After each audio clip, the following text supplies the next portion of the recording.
Hello and welcome back to our literary deep dive.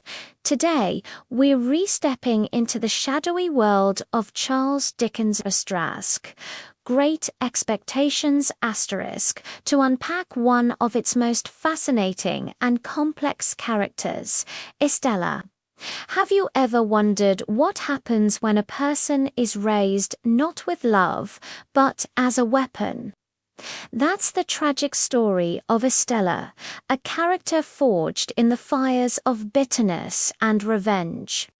From the moment a young, impressionable Pip first lays eyes on her at Satter's house, Estella is a paradox.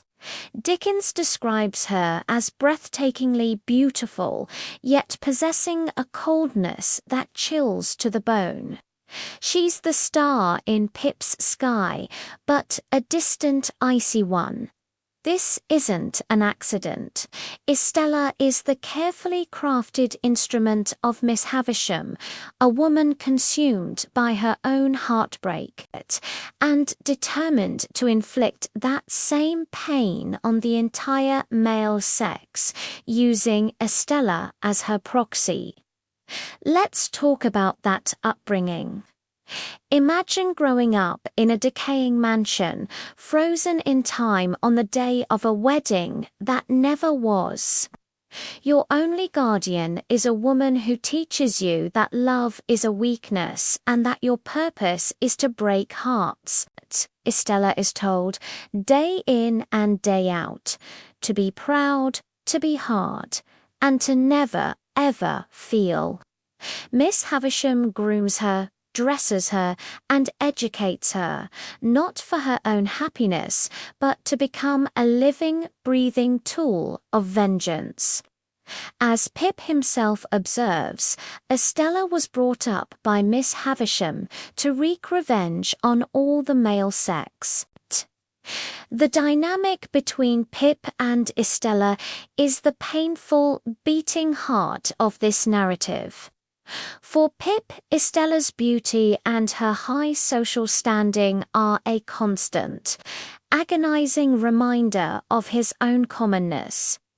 He first meets her as a common laboring boy, and she never lets him forget it. Every condescending word, every dismissive gesture only fuels his desperate ambition to become a gentleman, not for himself, but for her. He believes that if he can just become worthy, he can win her love. But how can you win a heart that's been deliberately taught not to exist? Estella's interactions with Pip are a masterclass in psychological manipulation, a twisted game she was taught to play. One moment, she allows him a small sign of affection, like a kiss on the cheek, only to immediately snatch it away, labeling it an act of contempt. She toys with him, asking, "Am I pretty?" and "Am I insulting?" In the same breath, showcasing her power over his emotions. She knows he adores her, and she uses that adoration like a shield and a weapon, keeping him close enough to hurt, but far enough to remain untouched herself. It's a cruel dance, and Pip is always a step behind. But is Estella simply a villain? It's not that simple. One of the most compelling aspects of her character is her self-awareness. She knows she is a pawn in Miss Havisham's game. In a powerful, heartbreaking confession to her guardian, she declares, "I am what you have made me." She recognizes the cold void within herself, telling Pip directly, "I have no heart." No softness there, no sympathy. She doesn't revel in the pain she causes. She simply sees it as the function she was designed to perform. There's a profound sadness and weariness in Estella, a longing for something she can't name because she's never been allowed to experience it.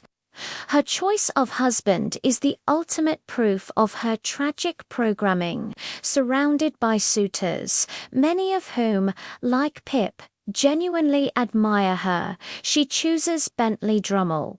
Why? Because he's a brute. Pip calls him a sulky booby, and even Estella openly despises him.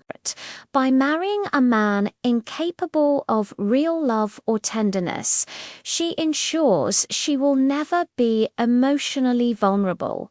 It's a self-destructive act of self-preservation. She'd rather be miserable with someone she detests than risk the potential pain of opening her heart to someone she could actually care for. It's the logical, tragic culmination of Miss Havisham's lessons.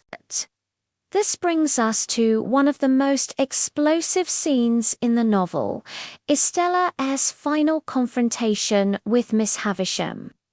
When Miss Havisham, in a moment of twisted regret, asks for love, Estella finally breaks.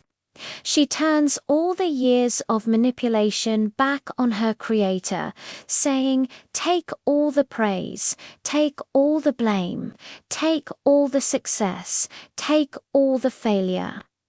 In short, take me."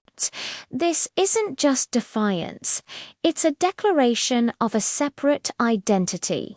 It's the first major crack in the ice, a sign that the weapon is beginning to think and feel for itself.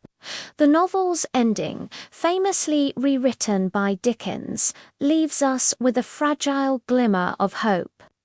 Years later, Pip meets Estella again in the ruins of Satyr's house. She is a widow, her marriage to Drummle having been as disastrous and abusive as predicted. Dickens tells us the freshness of her beauty was gone, but its indescribable majesty and its indescribable charm remained. More importantly, her eyes now hold a saddened, softened light. She confesses to Pip that suffering has been stronger than all other teaching and has taught me to understand what your heart used to feel. This is the crucial transformation. Through her own pain, Estella has finally learned empathy. The ice forged over a lifetime of manipulation has begun to thaw. The novel ends with Pip taking her hand and them walking out of the ruined garden, with Pip seeing no shadow of another parting from her. So, can Estella truly love? Can she ever fully escape the damage of her past? Dickens leaves it beautifully ambiguous. Her journey is a powerful and tragic exploration of trauma, identity, and the painstaking process of learning to be human. She is a testament to the idea that even a heart trained to be stone can, through suffering and self-awareness, learn to feel again. What do you think? Does Estella find redemption, or is she forever a product of Miss Havisham's design? Let me know your thoughts in the comments below. It's a debate that has fascinated readers for over a century. Thank you so much for joining this discussion. If you enjoyed this analysis, please give this video a like and subscribe for more deep dives into the greatest characters in literature.